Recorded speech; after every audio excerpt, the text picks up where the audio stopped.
বন্ধুরা, একটা জাতিকে ধ্বংস করার জন্য পারমাণবিক বোমার প্রয়োজন হয় না। একটা জাতিকে ধ্বংস করার জন্য তাদের শিক্ষা ব্যবস্থাটা একটু ঘেঁটে দিলেই ধ্বংস হয়ে যায়। হ্যাঁ, বাংলায় 2 দফায় ভোট, প্রথম দফা হয়ে গেল, এখন দ্বিতীয় দফা বাকি। নেতারা ভোট প্রচারে একদম তুঙ্গে। যারা ক্ষমতায় আছে তারা আপ্রাণ চেষ্টা করছে কীভাবে ক্ষমতায় আরও থাকা যায়, আর যারা ক্ষমতায় আসতে চায় তারাও চেষ্টা করছে কিভাবে বাংলায় ক্ষমতায় আসা যায়। হয় না সে মিথ্যে প্রতিশ্রুতি, যেভাবেই হোক আসতে হবেই। অনেক নেতাকে আবার দেখলাম ছ্যাঁচড়ামি করতে। সাধারণ মানুষ তো কিছু সামান্য টাকায় বিক্রি হয়ে যায়। বন্ধুরা, অনেক নেতার তো দেখলে বড় বড় মঞ্চে ভাষণ, তারা আসলে এটা করবে, আসলে ওটা করবে। তারা যে রাজ্যগুলিতে ক্ষমতায় আছে সেই রাজ্যগুলির দিকে একবার তাকিয়ে দেখো কি পরিবর্তন এনেছে।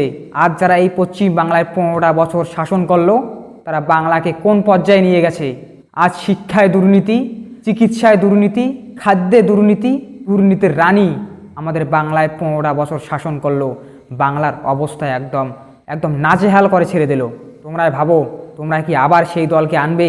বন্ধুরা, কোনো নেতা কি বলেছে এত যে ভোট প্রচার হলো, এত বড় বড় ভাষণ দিল, কোনো নেতা কিন্তু বলেনি যে আজকে বাংলার শিক্ষার বেহাল দশা, আমরা যদি ক্ষমতায় আসি তাহলে শিক্ষা ব্যবস্থা ঠিক করব, শিক্ষা ব্যবস্থা পরিবর্তন করব।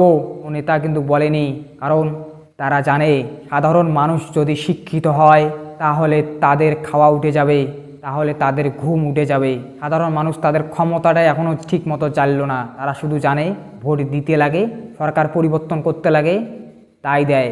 কিন্তু তাদের যে চিৎকারটা তারা করতে পারে না, কারণ তাদেরকে এখনও অন্ধকারাচ্ছন্ন রাখা হয়েছে। যারা একটু চিৎকার করতে চায় তাদের গলা চিপে ধরা হয়। হ্যাঁ, গলা চিপে ধরা হয়, তাদের হুমকি দেওয়া হয়, বড় বড় ভয় দেখানো হয়। বন্ধুরা, আমরা সাধারণ মানুষ কবে বুঝবো, তোমরা কবে বুঝবে যে তাদের ওটা রাজনীতির চাল, আর সেই চালে ফেসে যাচ্ছে আমরা সাধারণ মানুষ। আমরা না পাচ্ছি ঠিক মতো খেতে, না পাচ্ছি চিকিৎসা, না পাচ্ছি ঠিক মতো বেড়ে উঠতে শিক্ষা। হয়তো আমার বুড়ি মাটা এখনও বসে ভেবে আছে যে আমার ছেলেটা একদিন প্রতিষ্ঠিত হবে, কিছু চাকরি করবে, নিজে টাকা উপার্জন করবে, আর আমরা সুখে থাকবো, সুখে খাবো। কিন্তু আফসোস, সেই দিনটা আমার মা দেখতে পাবে কি পাবে না, এটাও আমার সন্দেহ। রাজনীতি করছে ওরা, পিছিয়ে যাচ্ছি আমরা। ওরা ওদের জায়গায় ঠিক আছে, ঠিক নেই আমরা। ওরা 2 দলের লোক, 2 দলের নেতা নেত্রী একসঙ্গে টেবিলে বসে চা খেতে পারে, গল্প করতে পারে, ওদের মধ্যে কোনো দিন লড়াই আমি দেখিনি। কিন্তু আমরা নিজের মায়ের পেটের ভাইয়ের সঙ্গে লড়াই করছি। খারাপ লাগছে না? যাদের সঙ্গে একসাথে বেড়ে উঠলাম, কাটিয়ে উঠলাম শৈশব, যাদের সঙ্গে কত খুনসুটি, কত আড্ডা, আজ রাজনীতির ময়দানে সে আমি অচেনা। সে তার জগতে ঠিক, আমি আমার জগতে ঠিক।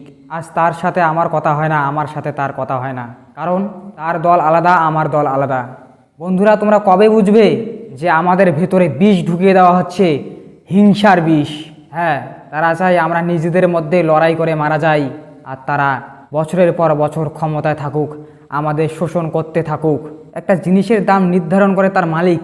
আমার কাছে যে এই কলমটা আছে, কলমটার যে মালিক সে কিন্তু ঠিক করেছে এই কলমটা কত টাকা দিয়ে বিক্রি হবে। কিন্তু কৃষক, সাধারণ মানুষ, আমার বাবা তোমার বাবা ঠিক করতে পারে যে তামাক কত টাকা করে যাবে, ধান কত টাকা করে যাবে, আলু কত টাকা করে যাবে? পারে না।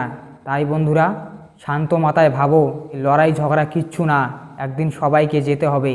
তাই মারা যাওয়ার পরেও যেন মানুষ বলে লোকটা অনেক ভালো ছিল, লোকটা এরকম ছিল, ওরকম ছিল, কেউ যেন খারাপ বলতে পারে না। আজ তুমি যদি খারাপ ব্যবহার করো, এই খারাপের ভার সন্তানদের উপরে এসে পড়বে। মানুষ তোমাদের সন্তানকে বলবে, কিরে তোর বাবারা এরকম ছিল, ওকে মারছিল, ওর বাড়ি ভাঙছিল, তখন তোমার সন্তানের কীরকম লাগবে? তাই বন্ধুরা, এত হিংসা কিসের? আমরা মানুষে তো, মানুষ হয়ে বাঁচি। ধন্যবাদ বন্ধুরা, আজ এই পর্যন্তই।